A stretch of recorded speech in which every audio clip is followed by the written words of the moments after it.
We have 3 NHL trades to discuss tonight, all involve defensemen in the NHL. 2 of them involve the Columbus Blue Jackets. We'll get you all caught up coming up next.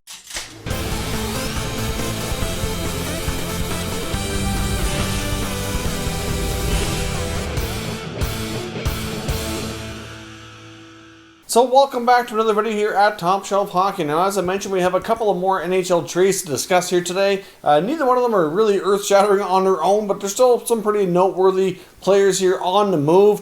First up, we have the Ottawa Senators and the Anaheim Ducks hooking up for a trade where the Senators have acquired right-shot defenseman Erik Gudbrandson from the Ducks in exchange for a 2021 fifth-round selection. Now, this is a little bit surprising, to be honest. I think the Senators have a fair bit of defensemen, and obviously Gudbrandson's a big guy. He's physical, but certainly hasn't had the greatest career. Has never really lived up to his high draft status ranking from being drafted so highly all those years ago. But he comes with 1 year left on his contract at $4 million.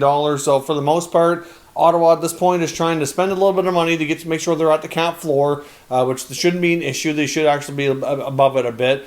Secondly, they're trying to fill some holes with some veteran guys to not have too much pressure on all the young players and to not have to play them all the time, of course. So Gudbranson kind of fits that. They don't give up much in form of a fifth-round pick. On the Ducks side, they have more than enough defensemen signed to one-way deals or NHL contracts. They've been signing defensemen like crazy ever since really quite some time ago, so not surprising that they're moving a defenseman out. Obviously, I mentioned before in numerous trade rumor videos that I expected the Ducks to move out 1 or 2 defensemen just because they have so many under contract. But, at the same time, the Senators did not qualify Anthony Duclair as an RFA, who was one of their top scorers last year. So I find it a little bit surprising they wouldn't maybe rather pay him than bring in Gudbranson, but a little bit odd in my opinion. So the right side of the Senators' defense next year could be the Nikita Zaitsev, Josh Brown, who they acquired from Florida, and Erik Gudbrandson, who they acquired from Anaheim, who, of course, used to play in Florida as well. So that's not an overly strong-looking right side of the blue line, but at the same time, they are, obviously having a bit of a rebuild here. They're going to take some steps forward out of the rebuild. They acquired Matt Murray. They get some great players in the draft, including Tim Stützle, who's certainly going to help matters. I expect them to be better than last year. Difficult to say how much, but some steps forward should be taken, and I think for the most part, some of these guys are only kind of placeholders as their young D continue to develop here and gain some positions. On the left side, they get guys like Thomas Chabot, you get Christian Wolanin, you've got Erik Brannstrom. So the left side is a lot more strong.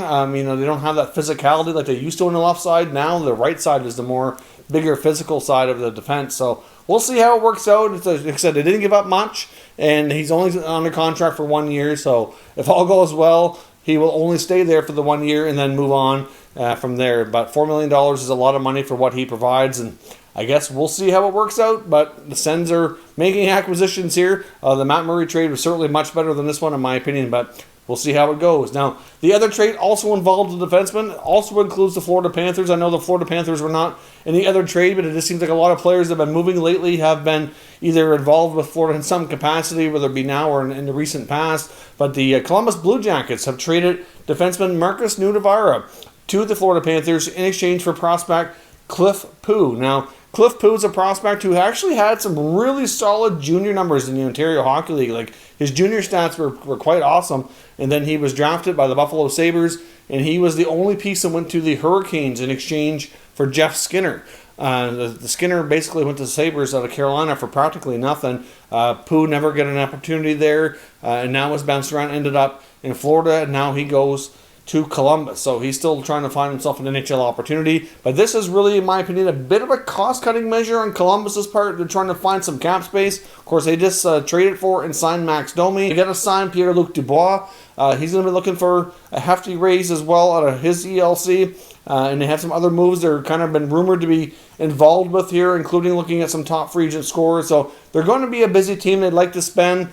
So they're trying to probably cut some costs a little bit. And in the case of Florida, they need some defense that are a little bit more cost-worthy here. I mean, Nutivara, the Finnish defenseman, comes with a $2.7 million cap hit. So after Florida's moved out a bunch of defensemen, they get to bring in him, who's a little bit more cost-effective back there and should work out okay. I mean, Nutivara has been a player in the Columbus organization now for a few years. Last year he missed some time, but really for the most part it's been a pretty serviceable defenseman. Doesn't play a huge role, not flashy. You don't always see him on the ice a ton, but He's, relatively effective and can certainly play a role, second or third pair, depending. I'm not sure where Florida intends to put him, but, either way, very serviceable guy back there with a decent contract. So the other trade we have today, like I said, also involves the Columbus Blue Jackets defenseman. Now they've traded defenseman Ryan Murray, the former number 2 overall draft pick from the 2012 NHL draft, over to the New Jersey Devils in exchange for a 2021 fifth-round selection. Ryan Murray has 1 year left on his contract at $4.6 million.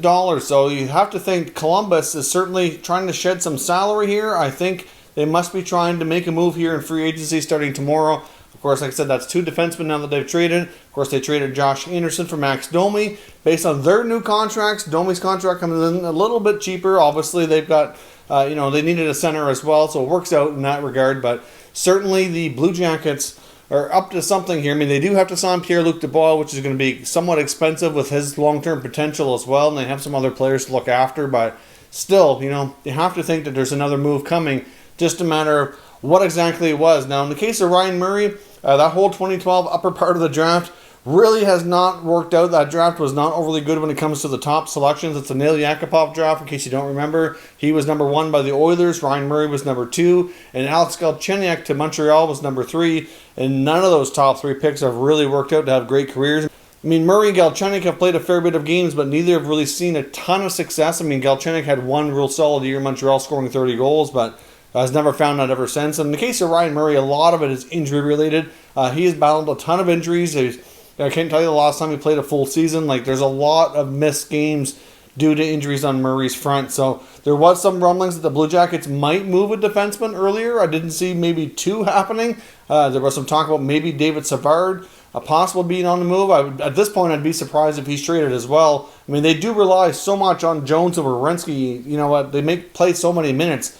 You could try to find a way to have a cheaper part for your second and third pair defensemen. So it does kind of make sense to some degree here to save some money. They move out a player who's, like I said, often injured. He can go to New Jersey. They can value his experience to see how things work out there. Maybe he stays a 1 year, hits free agency. Hard to say exactly how that works out, but it works well for Columbus. Moving out some of the lower pairing guys that are, like I said, making a lot of money but aren't contributing. I mean, Nutivara's case was a lot less, but still. Some interesting moves. I can't help but wonder what is next for the Jackets. Obviously, I expect more moves to come. Free agency opens tomorrow, so it's certainly going to be rather interesting to see as teams are trying to unload contracts to be able to sign other players. I'm not sure if free agency is going to be so fast and furious as it tends to be, like when it's normally on July 1st. And we've also had, times in the past where players and teams were allowed to talk ahead of time, that interview window, which is not allowed this year. So I think free agency this year very well could drag on and kind of have that trickle effect where we could see, deals kind of taking a little longer to come to be. So we'll see what happens, but it should be a very interesting day tomorrow. And we'll be back here soon with some other news around the NHL as well later this evening. So stay tuned for that. Thank you very much for watching, and I'll catch you next time.